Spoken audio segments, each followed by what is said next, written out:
আসসালামু আলাইকুম ওয়া রাহমাতুল্লাহ। প্রিয় মা ও বোনেরা, আপনারা দেখছেন আলোর পথ।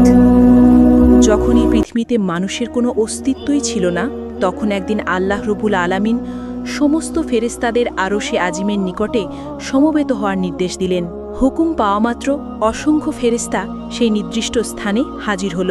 তখন আল্লাহ তাআলা তাদের উদ্দেশ্যে বললেন, আমি পৃথিবীতে আমার একজন প্রতিনিধি প্রেরণ করতে চাই।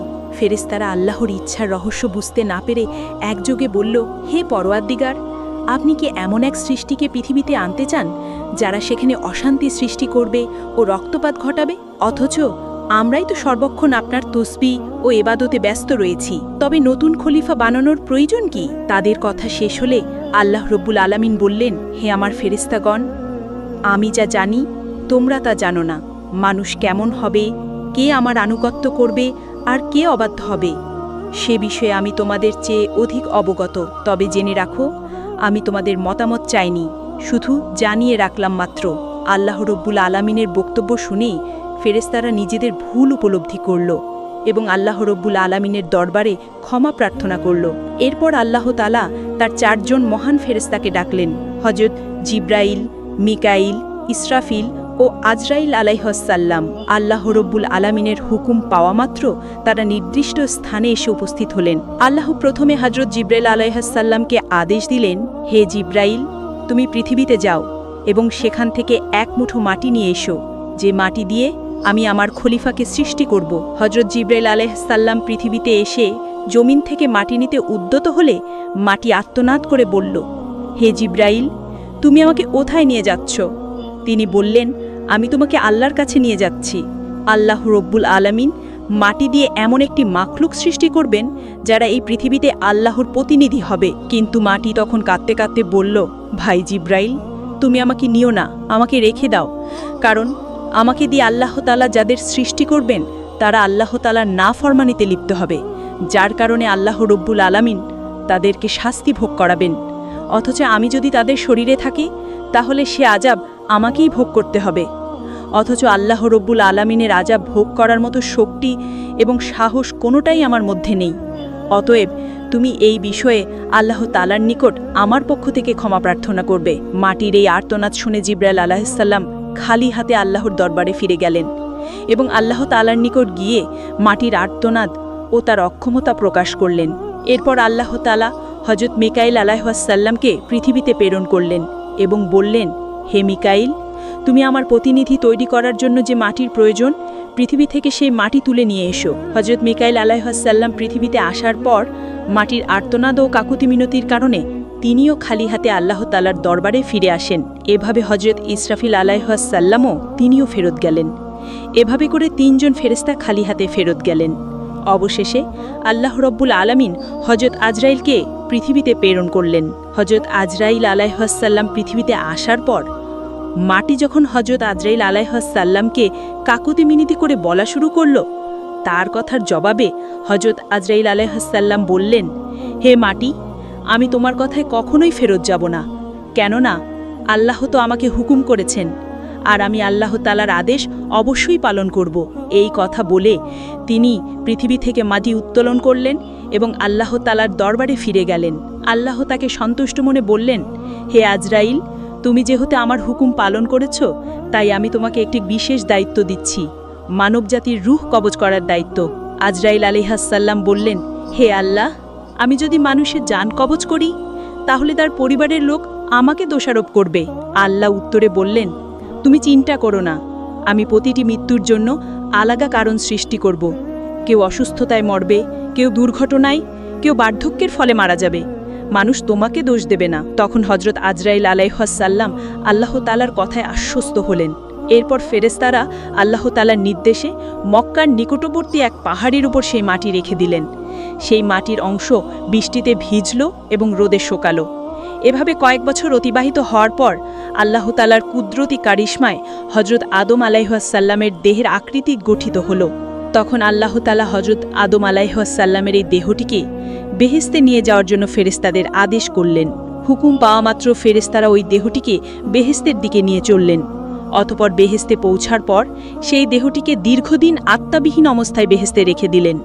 এদিকে দলে দলে ফেরেশতা এসে মূর্তিরূপী হজরত আদম আলাইহিসসালামের নিথর দেহকে মাঝে মাঝেই এসে দেখে যেত এবং আল্লাহ তাআলার দরবারে শুকরিয়া আদায় করত এবং খুশি প্রকাশ করত এবং বলাবলি করত, এটাই সেই দেহ, এই হবে আল্লাহর পক্ষ থেকে খলিফা, পৃথিবীতে তিনি আল্লাহর হুকুমকে বাস্তবায়ন করবেন।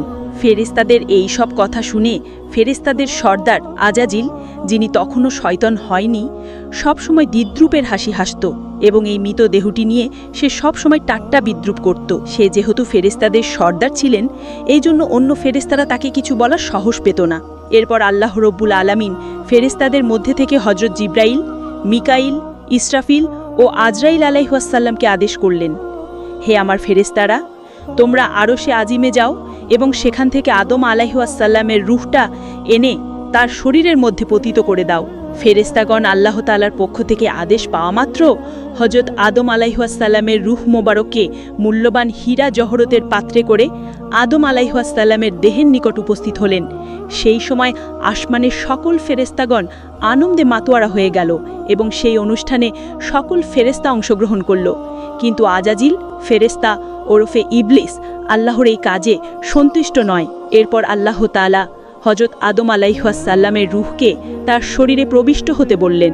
এরপর উক্ত রূহকে হজরত আদম আলাইহিসসালামের দেহে পতিত করে দেওয়া হলো। যখন হজরত আদম আলাইহিসসালামের দেহে রূহ পতিত হলো, তখন সাথে সাথে হজরত আদম আলাইহিসসালাম তার দেহের সকল অঙ্গে কার্যকারিতা পরিপূর্ণভাবে লাভ করতে লাগলেন এবং তিনি আস্তে আস্তে উঠে বসলেন। বসার সাথে সাথে হজরত আদম আলাইহিসসালাম একটি হাঁচি দিলেন এবং নিজ থেকে পাঠ করলেন, আলহামদুলিল্লাহ। আল্লাহ রাব্বুল আলামিন অত্যন্ত খুশি হলেন। অতঃপর হজরত আদম আলাইহিসসালাম নিজ অস্তিত্ব লাভের শুকরিয়া হিসেবে 2 রাকাত নামাজ আদায় করলেন। হজরত আদম আলাইহিসসালামের নামাজ শেষ হওয়ার পরে আমিন সকল ফেরেশতাদেরকে লক্ষ্য করে বললেন, হে ফেরেশতারা, তোমরা হজরত আদম আলাইহিসসালামকে সম্মান প্রদর্শনের জন্য সিজদা করো। আল্লাহর হুকুমের সাথে সাথে কোটি কোটি ফেরেশতা হজরত আদমকে সিজদা করলেন। সিজদা থেকে মাথা তুলে সকল ফেরেশতা লক্ষ্য করে দেখল, শুধুমাত্র আজাজিল ব্যতীত সকল ফেরেশতারাই আদমকে সিজদা করেছে, আর আজাজিল উক্ত মজলিসের একপাশে দাঁড়িয়ে রয়েছে। অতঃপর সকল ফেরেশতারা পুনরায় আবার সিজদাতে পতিত হল। তাফসিরের কিতাবের মধ্যে লেখা আছে, তারা দ্বিতীয়বার সিজদা দিয়েছিল আল্লাহ তাআলার শুকরিয়া আদায় করার জন্য, আর প্রথমবার সিজদা দিয়েছিল আল্লাহর হুকুম পালন করার জন্য। অতঃপর আল্লাহ তাআলা আজাজিলকে লক্ষ্য করে বললেন, আজাজিল, তুমি কি করে আমার হুকুমকে অমান্য করলে? তখন আজাজিল বলল, আপনি আদমকে সৃষ্টি করেছেন সাধারণ মাটি দ্বারা, আর আমাকে সৃষ্টি করেছেন আগুন দ্বারা। আগুনের স্বভাব সে সবসময় উপরের দিকে থাকে, আর মাটির স্বভাব সে সবসময় নিচের দিকে থাকে। যদি প্রয়োজন হয় সে আমাকে সিজদা করবে, কারণ আমি আগুনের তৈরি। আমি কেন মাটির তৈরি আদমকে সিজদা করতে যাব? সে যখন এইভাবে আল্লাহ তাআলাকে যুক্তি দেখালো, তখন আল্লাহ তাআলা রাগান্বিত হয়ে তাকে লক্ষ্য করে বললেন, হে নাফরমান, তুই এখান থেকে বের হয়ে যা। তুই আমার আদেশ অমান্য করার কারণে আজ থেকে চির অভিশপ্ত হয়ে গেলি। আল্লাহ তাআলার এই হুকুমের সাথে সাথে আজাজিল ফেরেশতা ইবলিস শয়তানের পরিণত হয়ে গেল। আল্লাহ তাআলা যখন তাকে অভিশপ্ত করলেন এবং জান্নাত থেকে বিতাড়িত করলেন, তখন শয়তান বলে উঠল, হে মেহেরবান খোদা, আমি 6 লক্ষ বছর যাবৎ আপনার ইবাদত বন্দেগী করেছি এবং ফেরেশতাগণকে বিভিন্ন প্রশিক্ষণ দিয়েছি। অতএব আমার সমস্ত ইবাদত এবং সমস্ত খিদমতের ওসিল্লায় আমি আপনার নিকট কয়েকটা জিনিস চাচ্ছি। মেহেরবানি করে আপনি আমাকে তা প্রদান করবেন। আল্লাহ রাব্বুল আলামিন তাকে বললেন, তুমি আমার নিকট কি চাও বলো? তখন শয়তান বলল, হে মেহেরবান খোদা, আপনি অন্তত আমাকে কিয়ামত পর্যন্ত হায়াত প্রদান করুন। আল্লাহ বলেন, আমি তোমাকে কিয়ামত পর্যন্ত হায়াত দিয়ে দিলাম। তখন ইবলিস আবার আল্লাহ তাআলাকে লক্ষ্য করে বলল, হে মালিক, আজ যেই বনি আদমের কারণে আমি জান্নাত থেকে বিতাড়িত হইলাম, সেই বনি আদমের শিরায় শিরায় প্রবেশ করে তাদেরকে ওয়াসওয়াসা দেওয়ার মতো ক্ষমতা আমাকে প্রদান করুন। আল্লাহ তাআলা বললেন, তোমাকে তাও প্রদান করা হলো। তবে তুমি শুনে রাখো, হে শয়তান, তুমি আমার বান্দাদেরকে যতই ধোঁকা দিয়ে গোনার কাজ করাও না কেন, যদি আমার বান্দাগণ অনুতপ্ত হয়ে আমার নিকট তওবা করে, তবে আমি তাদের সকল অপরাধকে ক্ষমা করে দিব। এর পাশাপাশি যারা আমার প্রকৃত বান্দা, সেই সমস্ত বান্দাদের ক্ষতি তুমি কখনোই করতে পারবে না। আল্লাহ রাব্বুল আলামিনের সাথে সকল কথাবার্তা শেষ হওয়ার পর শয়তানকে জান্নাত থেকে বিতাড়িত করে দেওয়া হলো। অতঃপর হজরত আদম আলাইহিসসালামের সিংহাসনখানি আল্লাহ তাআলার আদেশক্রমে জান্নাতুল ফেরদৌসে নিয়ে যাওয়া হলো। সেখানে হজরত আদম আলাইহিসসালামকে পরিপূর্ণ মাত্রায় স্বাধীনভাবে চলাফেরা করা এবং সকল নাজ নিয়ামত উপভোগ করার অধিকার দেওয়া হলো। কিন্তু হজরত আদম আলাইহিসসালামের মন কোনো দিকেই আকৃষ্ট হলো না।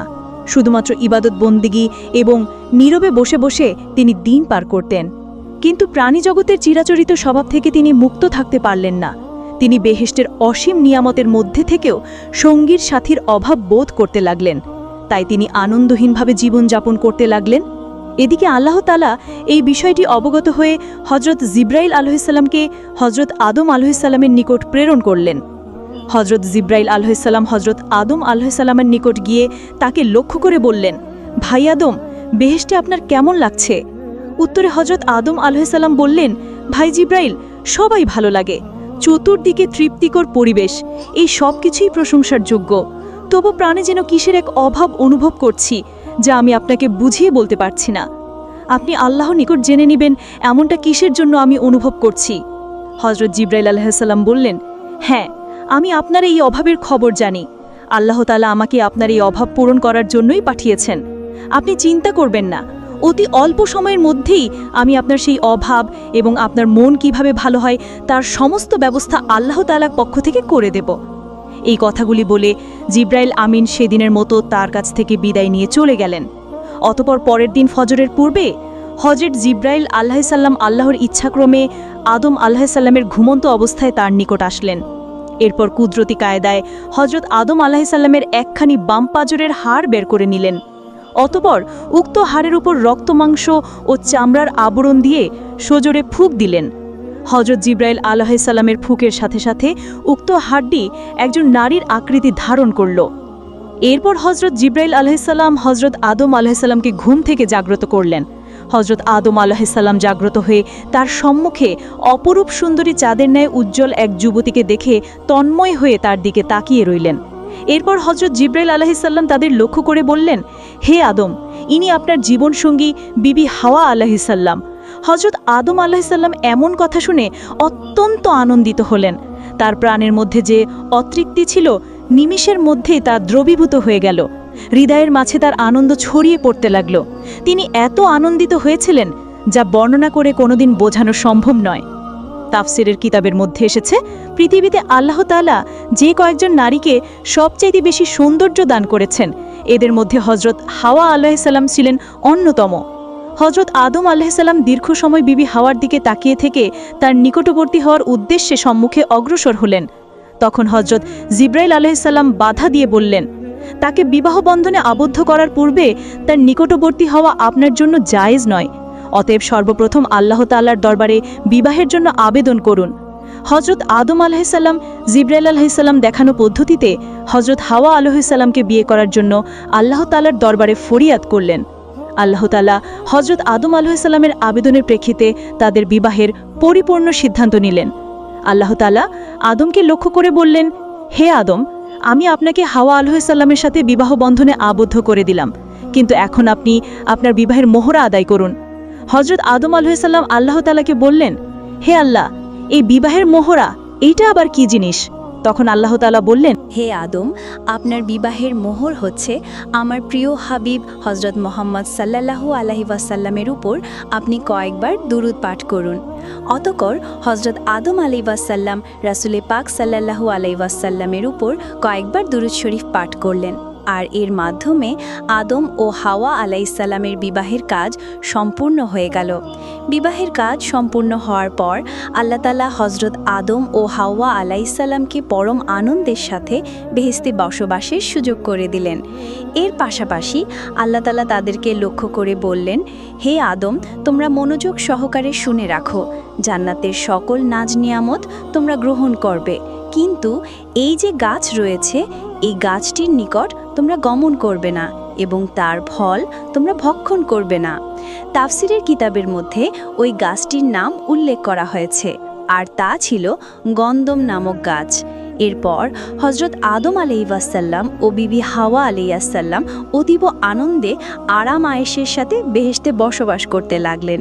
এদিকে শয়তানকে আল্লাহ তাআলা বেহেশতের বাইরে বসবাসের নির্দেশ দেন। সেখানে বসে হজরত আদম ও হাওয়া আলাইহিওয়াসাল্লামের সর্বনাশের চিন্তায় দিনরাত ফিকির করতে থাকে। বেহেশতে থাকাকালীন সময় সে যে সকল দোয়া ও দুরুদ পাঠ করে কঠিন কঠিন কাজ আয়ত্ত করত, সেই সমস্ত দোয়া সে পাঠ করল। এক সময় সে ইসমে আজম পড়া শুরু করল। ইসমে আজমের উসিলায় সে জান্নাতের গেটের নিকটবর্তী স্থানে পৌঁছে গেল। অতঃপর সে আস্তে আস্তে জান্নাতের গেটের দিকে অগ্রসর হল। এরপর সে লক্ষ্য করে দেখল যে জান্নাতের প্রাচীরের উপর একটি ময়ূরের বসা রয়েছে। ময়ূর শয়তানকে দেখে চিনতে পারল না। সে জিজ্ঞাসা করল, তুমি কে? তখন ইবলিস উত্তর দিল, আমি একজন ফেরেশতা। ময়ূর আবার জিজ্ঞাসা করল, তুমি এখানে কি চাও? শয়তান বলল, আমি বেহেশতের মধ্যে প্রবেশ করতে চাই। ময়ূর তখন বলল, হযরত আদম আলাইহিওয়াসাল্লাম সেখানে থাকাকালীন সময়ে সেখানে কারও প্রবেশের অনুমতি নাই। এই কথা শুনে শয়তান বলল, ভাই ময়ূর, তুমি আমাকে দয়া করো। এর প্রতিদান স্বরূপ আমি তোমাকে এমন এমন দোয়া শিখিয়ে দিব যা পাঠ করলে তুমি কোনোদিন বৃদ্ধ হবে না। দ্বিতীয়ত, কোনোদিন তোমাকে মৃত্যু স্পর্শ করবে না। তুমি কিয়ামত পর্যন্ত জীবিত থাকতে পারবে এবং বেহেশতের সকল নাচ নেয়ামত ভোগ করতে পারবে। বেহেশত থেকে কোনোদিন তোমাকে বের হতে হবে না। এই কথাগুলো বলেই শয়তান ইসমে আজম পড়া করল। তার মধুর সুরে ইসমে আজম পড়া শুনে ময়ূরের মন নরম হয়ে গেল এবং সে তাকে বেহেশতের দরজায় নিয়ে হাজির হল। আর সেখানেই প্রহরী হিসেবে ছিল বিশাল এক সাপ। সাপ শকে সব ঘটনা খুলে বলল। সাপ ও ময়ূরের কথাগুলো শুনল এবং শয়তানকে জিজ্ঞেস করল, তুমি কে? শয়তান পূর্বের ন্যায় উত্তর দিল, আমি একজন ফেরেশতা। আমি আর আরশে আজিমের নিচে বসবাস করতাম। সেখানে বসে আমি এমন এক ইসমে আজম শিখেছি যা পাঠ করলে সকল উদ্দেশ্যই সাধিত হয়ে যায়। সাপ তখন বলল, দোয়াটি আমাকে শিখিয়ে দাও। শয়তান বলল, হ্যাঁ, তোমাকে আমি শিখিয়ে দেব, তবে একটি শর্ত রয়েছে। আর সেই শর্তটি হলো, তুমি বেহেশতের মধ্যে আমাকে প্রবেশ করানোর সুযোগ করে দাও। এই কথা শুনে সাপ বলল, হযরত আদম আলাইহিওয়াসাল্লাম বেহেশতে থাকাকালীন অবস্থায় কাউকে বেহেশতের মধ্যে প্রবেশ করানোর অনুমতি আমাকে দেওয়া হয়নি। অতএব এটা আমার পক্ষে সম্ভব নয়। এই কথা শুনে শয়তান বলল, তুমি যদি রাজি থাকো তাহলে আমি তোমার মুখে প্রবেশ করে জান্নাত ঘুরে দেখে আসব। এতে করে আল্লাহ তাআলার হুকুম তোমার দ্বারা লঙ্ঘন করা হবে না। তার এই যুক্তিটি সাপের খুবই পছন্দ হলো, যার কারণে সে রাজি হয়ে বড্ড করে হাঁ করল। হাঁ করার সাথে সাথে শয়তান তার মুখের ভেতর প্রবেশ করল। এরপর শয়তান সাপকে লক্ষ্য করে বলল, হে সাপ, তুমি আমাকে বিবি হাওয়ার কাছে নিয়ে চলো। হুকুম পাওয়া মাত্রই সাপ শয়তানকে মুখে নিয়ে বিবি হাওয়া আলাইহিসসালামের কাছে গিয়ে পৌঁছাল। শয়তান তখন জোরে সুরে চিৎকার দিয়ে কাঁদতে আরম্ভ করল। সাপের মুখ থেকে কান্নার শব্দ শুনে বেহেশতের সকল হুরগেলমেন তার কাছে সমবেত হল। এমনকি বিবি হাওয়া আলাইহিসসালামও সেখানে এসে উপস্থিত হল। এরপর হযরত বিবি হাওয়া আলাইহিসসালাম তার এই রূপ ক্রন্দনের কথা জিজ্ঞাসা করলেন, যার উত্তরে সে বলল, আমি তোমাদের পরিণামের কথা ভেবেই কান্না করছি। আল্লাহ তাআলা তোমাকে ও তোমার স্বামী আদম আলাইহিসসালামকে খুব শীঘ্রই পৃথিবী নামক জমিনে পাঠিয়ে দেবেন। এই কথা আরশে আজিমে লিপিবদ্ধ রয়েছে। আমি তা দেখেছি। এর জন্য আমি তোমাদের কথা চিন্তা করে কান্নাকাটি করে যাচ্ছি। বিবি হাওয়া তখন শয়তানকে লক্ষ্য করে বললেন, তোমার কথা যে সত্য তা আমি কিভাবে যাচাই করব? শয়তান বলল, আমি আল্লাহর নামে শপথ করে বলছি, আমার কথা যদি বিন্দুমাত্র মিথ্যা হয় তাহলে যেন আল্লাহ তাআলা ও সকল ফেরেশতার লানত আমার উপর পতিত হয়। শয়তানের এমন কথায় হযরত হাওয়া আলাইহিসসালামের মন নরম হয়ে গেল। তাই সে তাকে জিজ্ঞাসা করল, তবে পৃথিবীর এই নির্বাসন থেকে মুক্তির কোনো উপায় আছে কি? যদি এই নির্বাসন থেকে মুক্তির কোনো উপায় থেকে থাকে তাহলে তা তুমি আমার নিকট খুলে বলো। শয়তান তখন বলল, উত্তম একটি পথ রয়েছে, তবে তোমরা তা গ্রহণ করবে না, তা আমি ভালো করেই জানি। তখন হযরত হাওয়া বললেন, আমি অবশ্যই সেই পথকে গ্রহণ করব, আমার নিকট তা খুলে বলো। তখন শয়তান বলল, ওই যে নিষিদ্ধ গাছ রয়েছে, ওই গাছের যদি একটি ফল ভক্ষণ করতে পারো তাহলে তোমরা চিরস্থায়ীভাবেই জান্নাতে বসবাস করতে পারবে। আর যদি তোমরা সেই গাছের ফল ভক্ষণ না পারো তাহলে অচিরেই তোমরা জমিনে নামিয়ে দেওয়া হবে। তোমরা বেহেশত থেকে বিতাড়িত হবে, কেননা আল্লাহ তাআলার সিদ্ধান্ত হচ্ছে তোমাদেরকে জান্নাত থেকে বিতাড়িত করে দেবেন। শয়তানের যুক্তিপূর্ণ বক্তব্যে হযরত হাওয়া আলাইহিসসালামের মন নরম হয়ে গেল, যার কারণে তিনি আস্তে আস্তে গন্ধম নামক গাছের নিকট উপস্থিত হলেন। সেখানে উপস্থিত হয়ে গাছ থেকে একটি ফল ছিঁড়ে অর্ধেক ফল সে আহরণ করলেন। বাকি অর্ধেক হযরত আদম আলাইহিসসালামের জন্য নিয়ে আসলেন। এরপর হযরত আদম আলাইহিসসালামকে বুঝিয়ে শুনিয়ে বাকি অর্ধেক ফল খাওয়ালেন। হজরত আদম আলাইহিওয়াসাল্লাম ও হাওয়া আলাইহিওয়াসাল্লাম গন্ধম নামক ফল ভক্ষণ করার সাথে সাথে তাদের দেহ থেকে জান্নাতের সকল পোশাকগুলো খুলে পড়ে গেল এবং তাদের শরীর থেকে যে মেশকের সুঘ্রাণ বের হতো সে সমস্ত ঘ্রাণ বের হওয়া বন্ধ হয়ে গেল। এই অবস্থাগুলো দেখে হজরত আদম ও হাওয়া নিজেদের ভুল বুঝতে পারলেন এবং অনুতপ্ত হতে লাগলেন। তাদের এই কাজকর্মের কারণে আল্লাহ তাআলা রাগান্বিত হলেন, যার কারণে তিনি ফেরেশতাদেরকে আদেশ করলেন, ফেরেশতাগণ আদম ও হাওয়াকে জান্নাত থেকে বের করে জমিনে নামিয়ে দাও। আল্লাহ তাআলা হুকুম পাওয়া মাত্র হজরত জিবরাইল আলাইহিওয়াসাল্লাম এবং অন্যান্য ফেরেশতাগণ হজরত আদম আলাইহিওয়াসাল্লাম ও হাওয়া আলাইহিওয়াসাল্লামকে জান্নাত থেকে জমিনে নামিয়ে দিলেন। তো প্রিয় দর্শক, কেমন লাগলো আজকের এই ভিডিওটি? যদি ভালো লাগে তাহলে চ্যানেলটি সাবস্ক্রাইব করেন, আর এই ভিডিওর দ্বিতীয় পর্ব দেখতে চাইলে অবশ্যই কমেন্টে বলুন।